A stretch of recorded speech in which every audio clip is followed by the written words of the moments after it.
An act against one is an act against all. We will not stand by acts of hate that continue to plague the Asian community.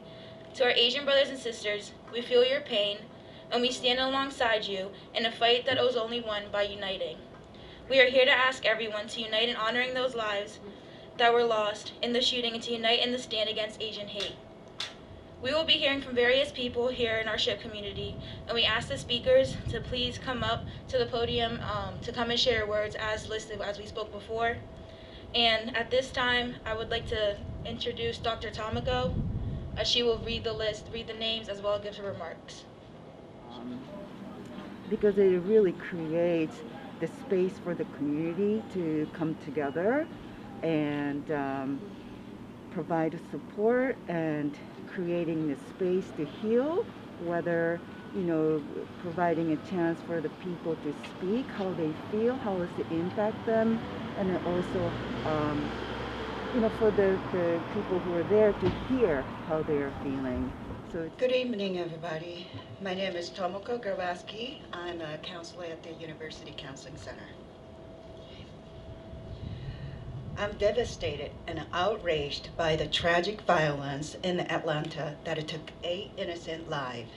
My heart goes out to the victims and their family, and I'm going to read their names. Xiaojie Tan,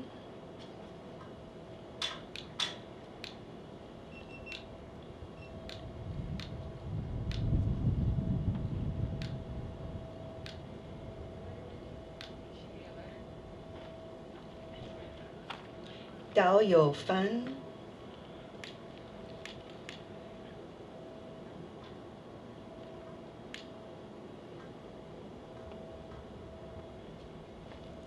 Delana Ashley Yuan,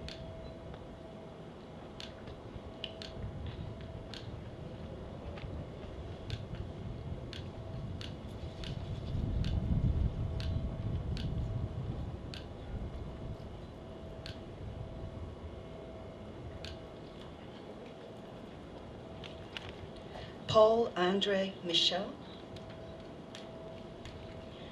Sun Chim Park,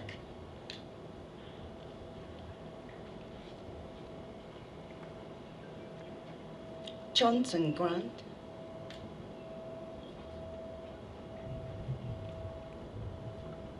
Sancha Kim,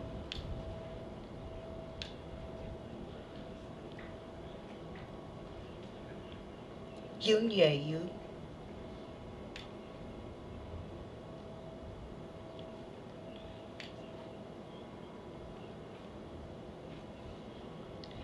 The more I learn about the victims, they remind me of myself, my family, my friends, and my neighbors. All the Asian women victims were immigrants like myself.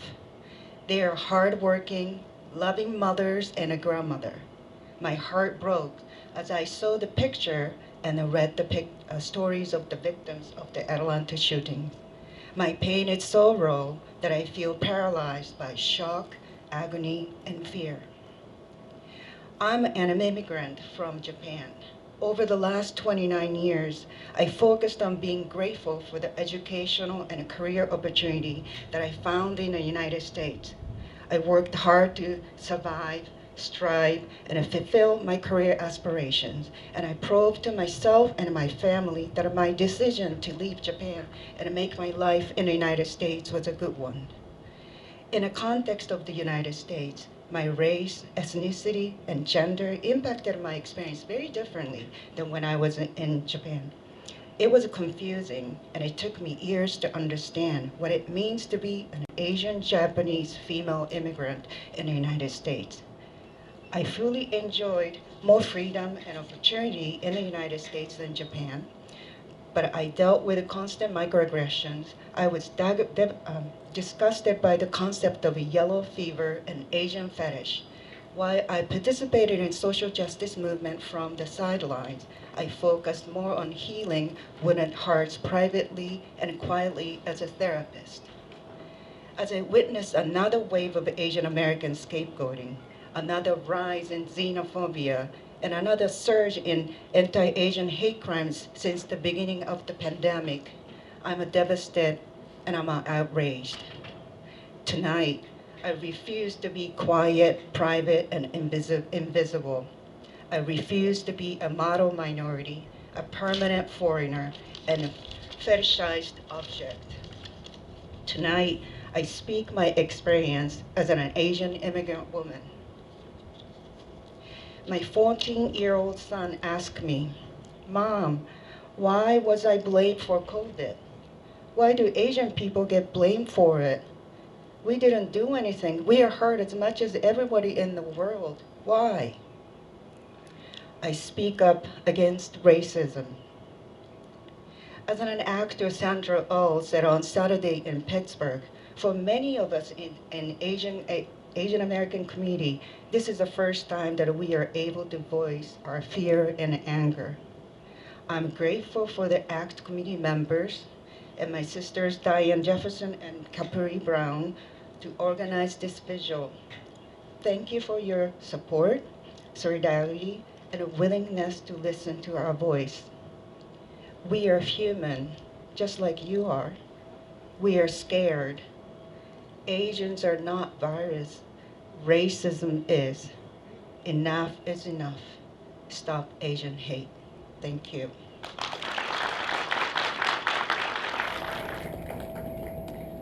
Dr. Vina Parlami from the Counseling Center.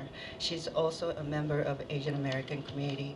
She is not able to be here physically, but she wanted me to read a letter, her statement at the vigil. So this is her message.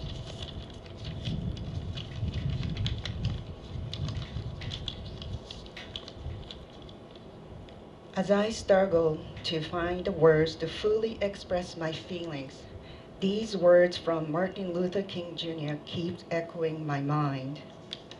Our lives begin to end the day we become silent about things that matter.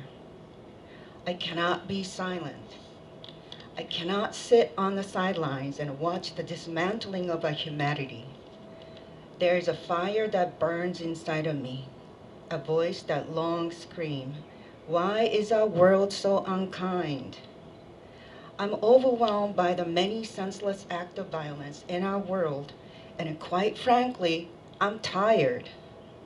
Tired of watching the news and seeing yet another act of genocide. Tired of reading yet another article about violence and bloodshed. Tired of listening to yet another story with hatred and racism. I'm tired of witnessing the trauma and devastation that has ravaged minority population, my people. I'm tired. And yet, if I give in to that exhaustion, I become silent. And silence is not an option. There is too much at stake for me to ever be silent. My heart aches for my Asian friends, for the victims of these terrible acts of violence. Racism hurts all of us. I wish I was able to attend tonight's vigil in person, and I'm so grateful for those of you that are here tonight. Thank you for showing up. Thank you for being a light in this dark world. Please keep speaking out against racism, and please never be silent. I have an Asian daughter who was born in Vietnam. I have an Asian grandson and an Asian son-in-law. My daughter Tess grew up in Shippensburg, and she bumped into racism not as often as I might have feared, but often enough. In a field hockey game where she wasn't paying attention to the ref, he asked her if she understood English. Walking home from a bus stop, she was accosted by a group of boys in a car that made sexual innuendos and racist comments to her in front of our house. When COVID was called the Chinese virus, she wouldn't leave the house. because she was afraid she would be attacked. Too much hate for people we love. In her situation, being an adopted child into a white family, there were many times that she had greater advocates because her parents were white. They weren't going to buck up against us. Her siblings were white. But the hate was still there. The prejudice was still there. And when it comes out in acts of violence to the most vulnerable, it says a lot about our community and our world and what we value. As a person of faith who believes that the Creator values all human beings equally, I cannot stand silent when the human beings around me, whether actually or great globally, are hurt. I ask that you join with me, if you will want to, in this prayer. Spirit of life and love, in our efforts to dismantle racism, we understand that we struggle not merely against flesh and blood, but against powers and institutions. And those institutions and systems that keep racism alive by perpetuating the lie that some members of our family are inferior and some superior. Create in us a new mind and heart that will enable us to see brothers and sisters in the faces of those divided by racial categories. Give us the grace and the strength to rid our own selves of racial stereotypes that oppress some of us while providing entitlements to others. Help us to create a community and a nation that embraces the hopes and fears of oppressed people of color where we live, as well as those around the world. Heal your family, Creator of all. Make us one. We need your strength to step beyond blindness, indifference, and fear, to step toward those whom we have overlooked. We may not be able to make grandiose promises or plans today because those are easily broken and forgotten. But this we know. We cannot be the same, and we will not. In remembrance of all those who have suffered and died, we will change. I invite you to a moment of silence to honor those who have lost their lives, who have suffered under the oppressions of racism, and to commit yourself to make a difference.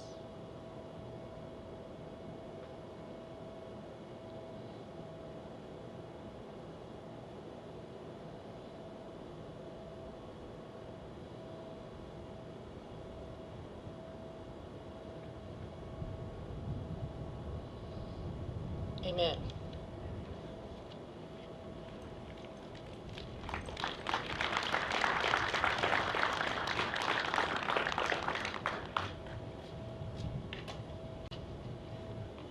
My name is Stephanie Gerard.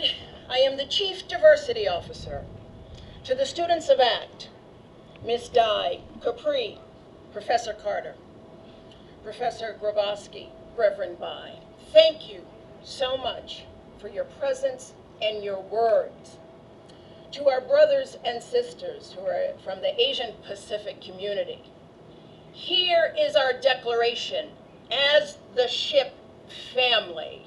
I want you to join me in saying the 5 words, "We are all Asian now," as loud as you possibly can, 3 times in a row, to surround our Asian Pacific brothers and sisters with the ship love, all that we can give, on the count of 3.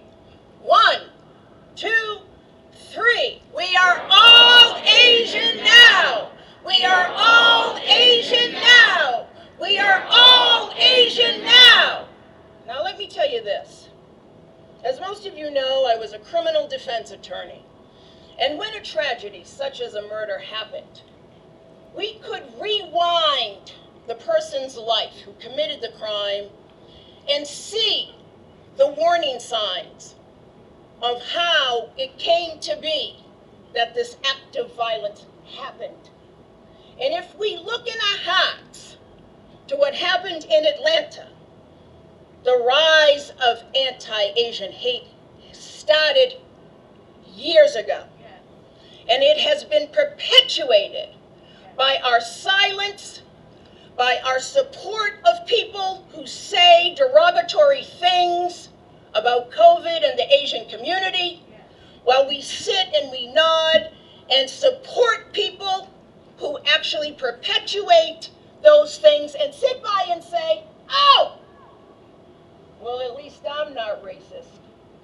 I'm here to tell you, if you support people who say derogatory things based on somebody's race, ethnicity, gender, identity expression, orientation, it doesn't matter. I want you to know that you should look inside yourself and think, what does this say about me and my character? And I am telling you, it's not good. So now is the time to speak up. I know you're afraid. We've all been there. We're the only one in the group where everybody's laughing at somebody else's expense, and we're afraid. But let me tell you something. That guilt that you will carry for not speaking out will eat you and your soul far greater, far longer, far deeper than if you just spoke up in the moment and said, "You know what? That's messed up and I don't agree," and walk away. That's messed up, I don't agree, and walk away. And when you support people, politicians, people in power, people who make policies, who divide us, who remind us that we're not one human race, for their own political gain, for their own personal gain, because we all bleed red, people. We are all one human race. Shut those people down. That's the ship way. I was adopted at 4 months old to a Korean mother, white father, with an older Korean brother, adopted 5 years before. Growing up, I got the questions, "Where are you from?" Or the statements, like, or the statements, "You and your brother look alike," even though we're not blood related at all. And plus, for the record, we do not look alike at all. That's a statement I will hold to myself. In high school, I was asked from random students, "Can you help me with calculus? I hate math with a passion, so I will never help you with math." I've always brushed these statements, jokes off, because that's just the person I am. I don't think about it.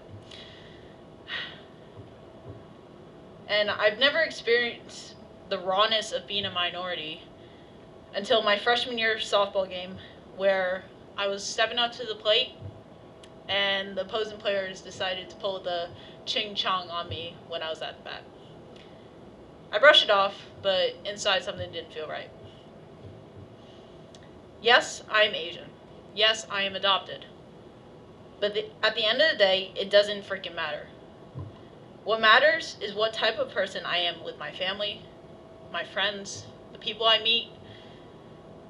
It's the way I carry myself and influence others. My family has instilled pillars of respect, kindness, hard work, and approach everything with an open mind. This should not happen to people. Innocent people who have lives just like us. This is how we change, by talking and learning. I appreciate you all coming out. I hope you keep smiling, but this is how we start. This is how we start. Having the raw conversation. We all need to have it. Thank you.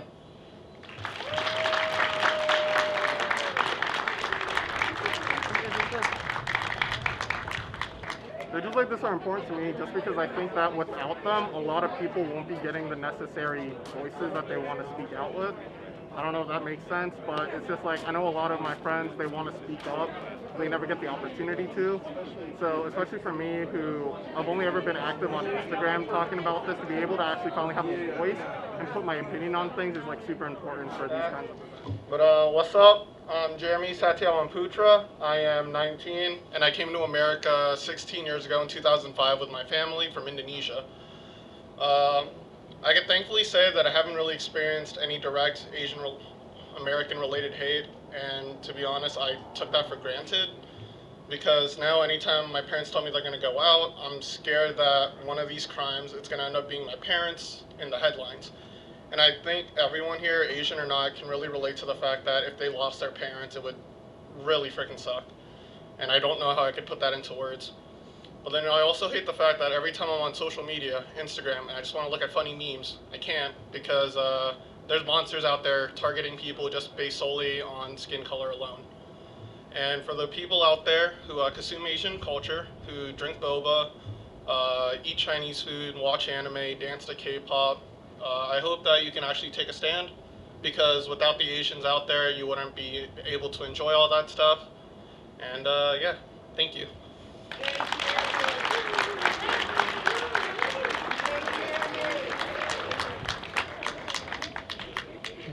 I did not get Starbucks tonight, so. Good evening, everyone. My name is Mary Burnett, and I'm the Director of International Programs here at SHIP. For nearly 2 decades, I've had the privilege of working with international students. During my career, I have hosted hundreds of students from at least 40 different countries. International students are an important part of the Shippensburg University community. During the last 4 years and beyond have been particularly difficult for international students, immigrants, dreamers, permanent residents, and even individuals who hold valid U.S. citizenship. The hateful and dangerous rhetoric attacking people of color has no place in this country. My heart is broken for the Asian American women that were targeted and murdered last week in Georgia, and for any person who has experienced any form of racist attack. To our students from Asian and Pacific regions, as well as my Asian and Pacific colleagues, your presence, it's important. Your contributions are valued, and we're listening to your voices. You belong here in the United States, in the state of Pennsylvania, and on the Shippensburg University campus. If you need an ally, I am here for you. Thank you.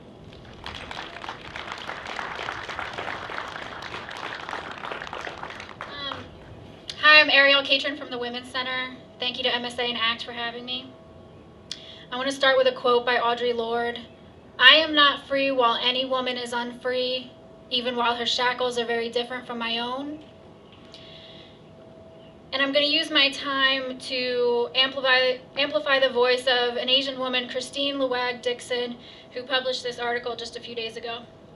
It's called, "I am an Asian American woman. The sexualized racism I face is terrifying." I'm just going to read you a few excerpts.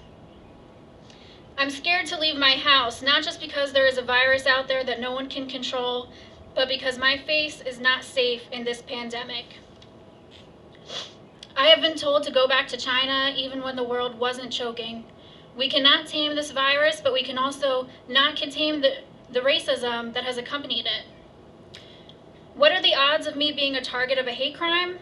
That depends on what you consider to be a hate crime. Incredibly, many don't think the recent killing spree counts, with sexual addiction and the perpetrator having a really bad day being proposed as the true cause. Statistically, the odds of being the victim of physical or sexual violence as an Asian American woman are quite high. 21 to 55% of Asian women in the U.S. have been reported being victims. These shootings are far from the only acts of violence that have been committed against Asian women in the past year. Of the 3,795 crimes against Asian Americans reported to Stop AAPI Hate, most were against women. Asian American women reported 2.3 times more incidents than men. It's not surprising that women are so often targeted, especially when you consider how Asian women are viewed in America. We are perpetual foreigners, regardless of citizenship or where we are born. There will always be people who see us as exotic specimens, plucked from the East for their enjoyment. We are viewed as sexually voracious dragon ladies or eager to please sex dolls. Either way, we are sexualized and objectified, and it puts us in danger. I've been offered money for sex because that's all Filipino women are good for anyway. I've had men try to lift up my skirt to see if what was down there is as slanted as your eyes. I've been called racial and sexual slurs until I started crying, only to find that the person harassing me enjoyed my tears. The hypersexualization of Asian women plays a huge part in the violence we face. Knowing how violent men can be when they've been rejected makes me think about how women experience misogyny every day, but being Asian adds an additional layer of dehumanization. I don't want to live my life in fear, but I find myself grappling with anxiety every time I have to leave the house. I wear dresses with pockets so that I have a place to stash my pepper spray. A couple of my friends have admitted they're thinking of buying a gun just in case. Every time we hear of another one of our sisters being targeted, we worry we will be next. That's what it's like to be an Asian woman in America. We are bonded by trauma and grief, but also by anger. We are angry that our voices are often silenced. We are angry that the racism and misogyny we have experienced our entire lives so rarely gets attention. We are angry that it took 6 Asian women being killed for people to finally start talking about the rise in racism we have been living with for the past year. Why do you think Asian women have finally started speaking up? People have asked me. We have been speaking up all along, you just haven't been listening. How many women here have walked home with fear in your heart? How many women have locked around a room, saw you were outnumbered, and held fear in your heart? How many men here have held fear for their female friends? How many of us are committed tonight to be part of the solution? Thank you. Sadly, in the United States, we do not live in a time where all members of our community are accepted and safe. Last week's horrible shootings are a terrible reminder of how much intolerance, violence, and hate are in our midst. With these murders, a part of us dies. These were mothers, grandmothers, a father, brothers, and sisters. Indeed, on a different day, in a different place, they could have been my wife, or my daughters, or my Korean-born niece, or my Korean-born nephew, or my Japanese-Canadian sister-in-law. I think we have East Asia covered in our family. A mother of 2 young children who had taken the day off to be with her husband. A single mom who worked hard to support and raise her 2 sons. A 69-year-old grandmother who was married for 50 years, who enjoyed dancing and worked hard. A 50-year-old woman who worked 12-hour days, 7 days a week to build a business, who gave money to her employees, celebrated their birthdays, and doing other good things for them. I'm not a biblical person, but I do believe, as the Bible says in 1 Corinthians, for just as the body is one and has many members, and all the members of the body, though many, are one body. Let us grieve for this loss and condemn these deaths for what they are, racially motivated hate crimes. As Vice President Harris remarked, let us resolve to never be silent in the face of any form of hate. And finally, in the words of President Biden, there are simply some core values and beliefs that should bring us together as Americans. One of them is standing together against hate, against racism, an ugly poison that has long haunted and plagued our nation. Thank you.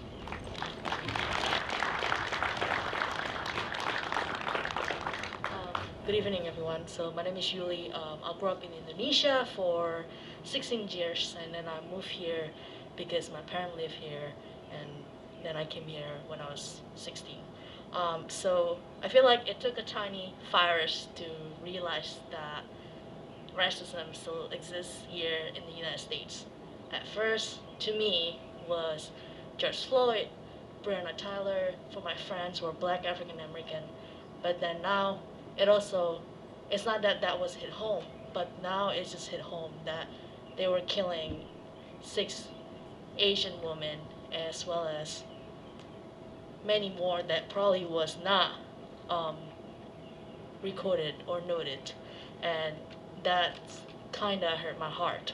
And then that also remind me of like the past of when I grew up here when I was in high school. Nobody wanted to play with me because I was Asian.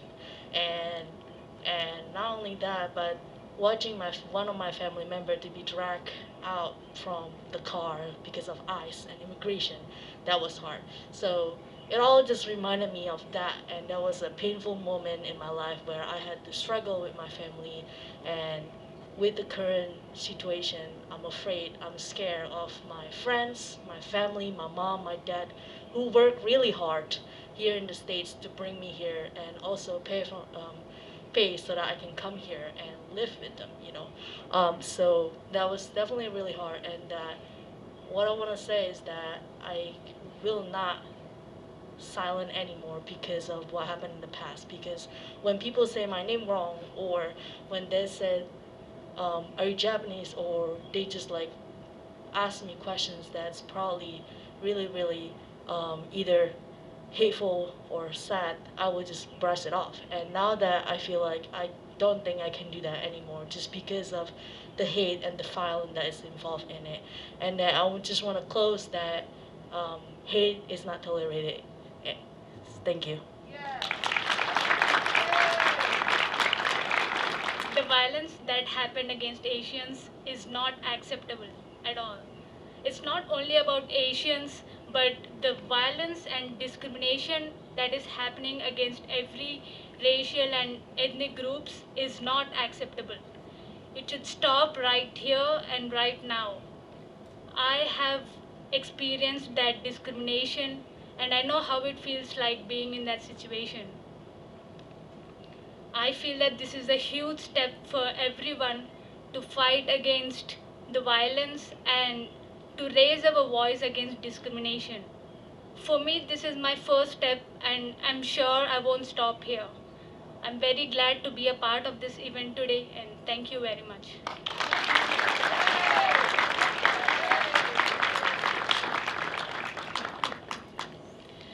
Hello everyone. My full name is Laong Dao Laura Dongworanon Estevillo, but some of you may know me as Laura Chong or Laura Estevillo.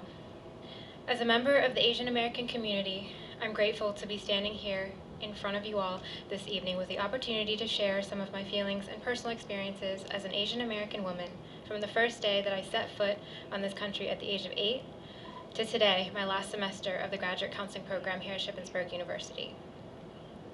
My Asian American experience is feeling excited about my privilege in being able to move from Thailand to a new home at such a young age, excited to enter a melting pot full of wonderful opportunities. My Asian American experience is realizing that I was different, that I was someone to be made fun of, mocked for speaking a different language, alienated for eating food that smelled weird. My Asian American experience is changing my name in order to prevent the laughter, the shame, the harassment, changing my hair color, the way that I dressed, the food that I ate, the way that I spoke to my parents, changing every little thing about me that made me unique. Change in order to fit in. My Asian American experience is anticipating the next time I'll be made the punchline of a joke, bracing myself for remarks made about my race disguised as humor. Oh no, don't let her near your dogs. She probably eats them where she's from. So you're from Thailand or Taiwan? They're the same, right? Why don't you have an accent? My Asian American experience is always feeling like a foreigner, despite having citizenship in both the country that I was born in and here in America. Desperate for a place where I could feel like I actually belong, a place to call home. My Asian American experience is being hypersexualized and objectified by men to this day, with comments of, "You look so exotic. What type of Asian are you? I mean, you're beautiful for an Asian. Oh, I'll marry you for a green card. Where can I buy one like you, and how much do you cost?" My Asian American experience is staying quiet, invisible, out of trouble, hardworking, and good at math, because I'm part of the model minority, but constantly living in fear that the next time someone has a bad day, it could be my family, my friends, or even myself that gets shot and blamed for someone else's addiction or the existence of COVID. With 13 years of keeping my head down, trying to assimilate to an entirely different culture just to fit in, I realized that I'm still being rejected for who I am, and that there's this huge dissonance because I know that I'm here, right? But I'm invisible. Like, the real raw pain and burden of my experience are unseen and unheard, but yet this nation has no problem with expecting and relying on the products of our labor because you eat our food, you drink our tea, you listen to our music, you watch our shows, you drive our cars, our technology, TikTok, everybody's on that, right? That's Chinese. You'll travel to our homes and take pictures on our beautiful beaches. You hypersexualize our women and you castrate our men. Yet you neglect our culture, our identity, our experiences, and our pain. We are not invisible people with invisible burdens, and we deserve a life that is safe, full of dignity and happiness. We do belong here. To all of my Asian brothers and sisters, aunties, mothers and fathers, I see you and I hear you. I feel you, I love you, and I stand by you. Thank you.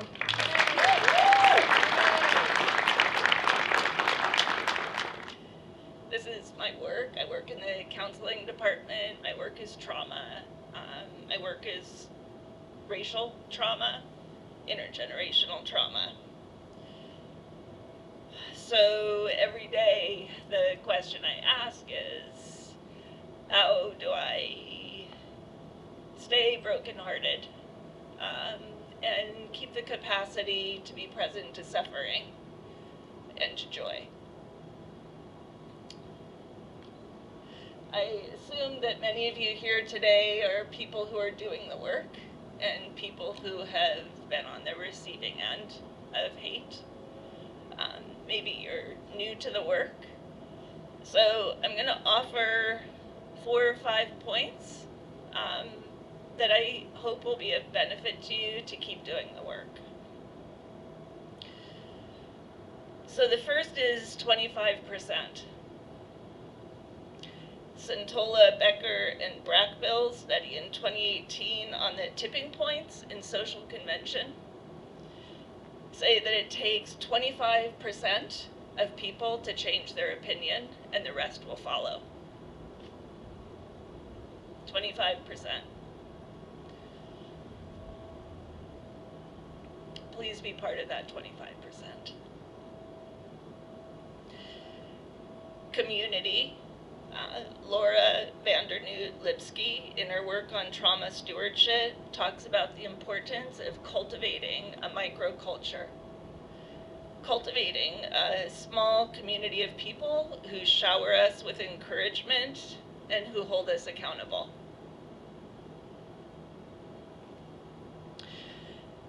In the work on wellness, Myers and Sweeney talk about the importance of having a sense of purpose.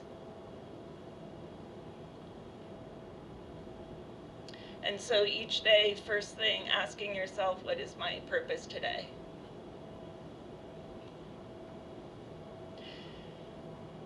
Thich Nhat Hanh, in his work addressing social injustice through mindfulness practice, speaks of joy And in his practice, one of the simplest but most powerful is to breathe in and calm your body, to breathe out and smile. And finally, for all of you social justice warriors who keep doing this work day after day after day, who are exhausted and tired, rest.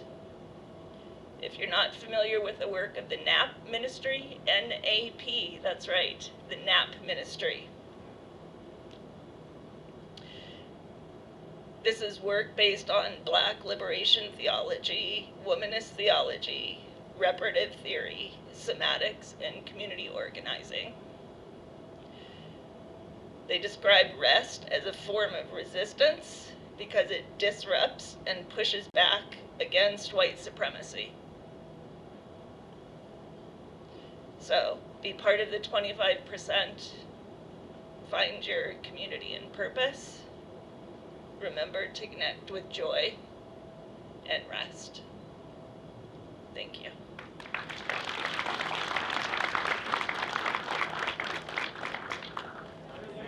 It's really important for the community to come together to acknowledge the pain that those in our community are feeling, so that those folks can feel the support, the solidarity. It's also an opportunity for us to learn about the cause and why we should be deeper engaged in it. If not us, then who?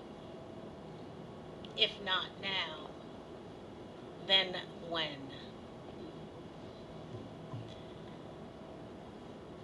When will it end?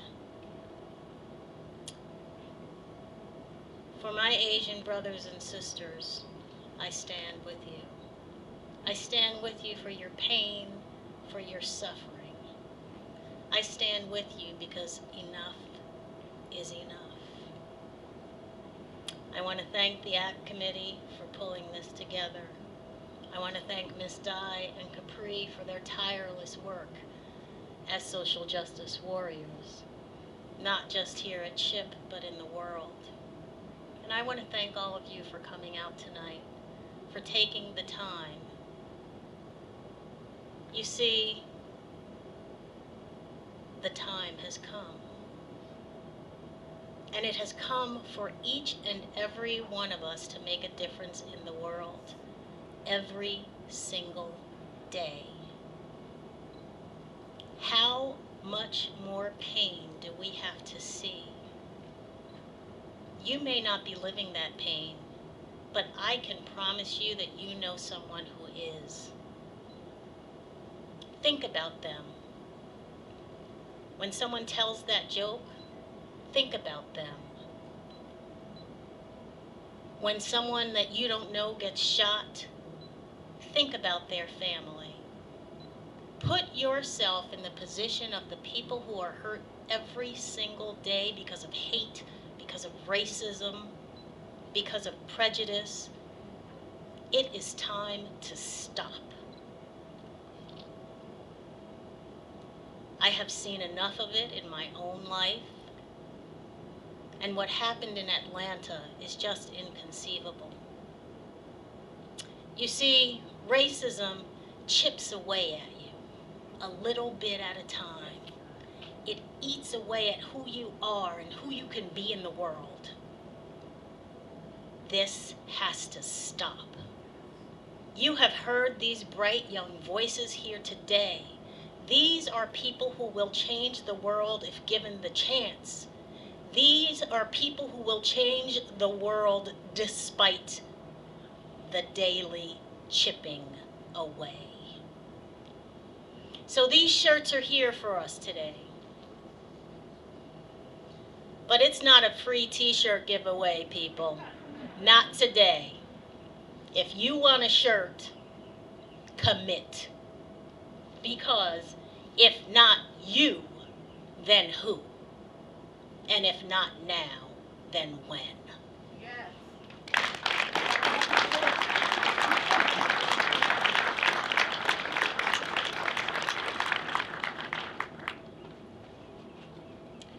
In honor of the late Representative John Lewis, he had wrote a letter to the young people, and we wanted to read some of the excerpts from his letter.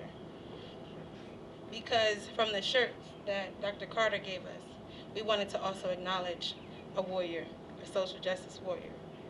Ordinary people with extraordinary vision can redeem the soul of America by getting in what we call good trouble, necessary trouble, kind of like what we're doing right now. The vote is the most powerful nonviolent change agent you have in democracy society. You must use it because it is not guaranteed you can lose it.